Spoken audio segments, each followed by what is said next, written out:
का संघ दुर्ग के जो चुनाव समर चल रहा है उसमें अध्यक्ष पद के दबंग एवं प्रबल दावेदार हमारे बीच श्री शिवशंकर सिंह सीनियर अधिवक्ता यहाँ मौजूद है और हम जानना चाहते हैं उनसे कि वो क्या विजन और क्या उद्देश्य लेके चुनाव समर में है। सर, मैं शिवशंकर सिंह अधिवक्ता पूर्व अध्यक्ष जिला अधिवक्ता संघ दुर्ग। वर्तमान चुनाव जो 2024 से 26 के बीच यहाँ पर चल रहा है, इस चुनाव में मैं अध्यक्ष पद का प्रत्याशी हूँ। मेरे अधिवक्ता साथियों को यह अच्छी तरह से मालूम है कि मैं इस समय अधिवक्ता सम्मान और स्वाभिमान तथा कुछ बेसिक जरूरतें जो थी अधिवक्ताओं की, उसको लेकर के मैं एक स्पष्ट नीति और उद्देश्य के साथ इस चुनाव समर में मैं अधिवक्ताओं के बीच में आया हूँ। मैंने अपने पूर्व अध्यक्षीय कार्यकाल में जो किया, मैं उसका ज्यादा वर्णन देना नहीं समझता, लेकिन फिर भी कुछ ऐसी चीजें थी जो कि आज भी ऐतिहासिक है। जैसे कि मैंने यहाँ पे बैठक व्यवस्था के लिए अधिवक्ताओं को 4 नंबर का मार्ग बनवाया था, 50 करीबन शेड मैंने बनवाया था, 3A का मैंने निर्माण करवाया था। इस तरह से करीबन मैंने 400 से 450 वकीलों की मैंने बैठक व्यवस्था अपने 2 वर्षीय कार्यकाल में मैंने दुरुस्त करवाई थी। इतना ही नहीं, मैंने अधिवक्ताओं के जो हमारे वरिष्ठ अधिवक्ता भाई बहन हैं, उनके उत्थान और उनके विकास के लिए, उनके विधिक ज्ञान के लिए मैंने यहाँ पर 2 सेमिनार, बड़े सेमिनार जो नेशनल स्तर के थे, उसको आयोजित किया था। हालांकि मैं हर महीने छोटा मोटा कार्यक्रम विधि से संबंधित में जजेस और बार बेंच के बीच में रखता था,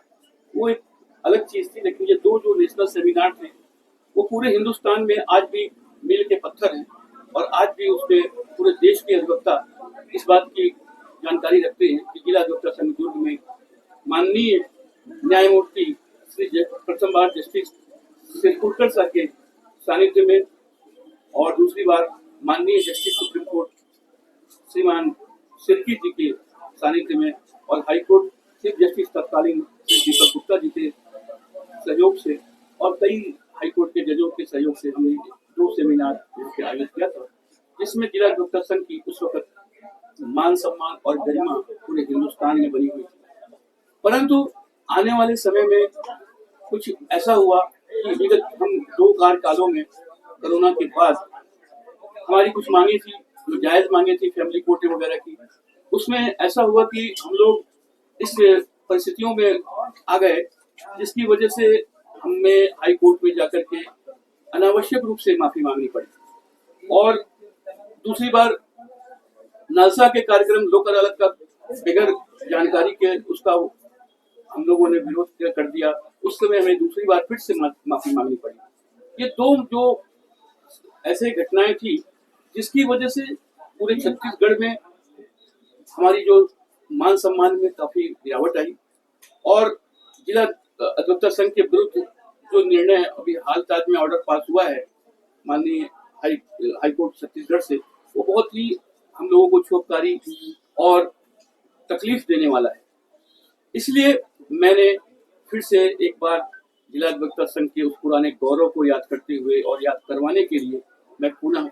जिला अधिवक्ता संघ दुर्ग में अपने आप को अध्यक्ष के रूप में खड़ा किया हूँ। और इस बार मैंने निश्चय किया है कि इस बार हमें रूट लेवल से काम करना है, पहले जूनियर अधिवक्ताओं को सक्षम बनाना है। इसके लिए मैं उन्हें इस बार अगर जरूरत पड़ रही है, जैसा कि जान रहा हूँ मैं, कि उन्हें स्टाइपेंड की व्यवस्था या अन्य आर्थिक सहयोग की व्यवस्था करूंगा। और इसके साथ ही सीनियरों के लिए मैंने पहले से पेंशन योजना लागू की है और उस पेंशन योजना को पुनः मैं विस्तारित रूप से लागू कर दूंगा, ये होगी। और एक चीज मैंने अकोमोडेशन के लिए भी चालू करने के लिए मैंने कहा है कि पत्रकारों की भांति मैं अकोमोडेशन के लिए जिला न्यायालय के अधिवक्ताओं के लिए मैं जमीन की मांग शासन से बहुत जल्दी करूंगा और एक अधिवक्ता कॉलोनी बनाने का भरपूर उपयोग करूंगा। मैं अपने इस कार्यकाल में अगर मुझे मेरे भाई बहन अपना सहयोग और आशीर्वाद प्रदान करते हैं तो मैं उनसे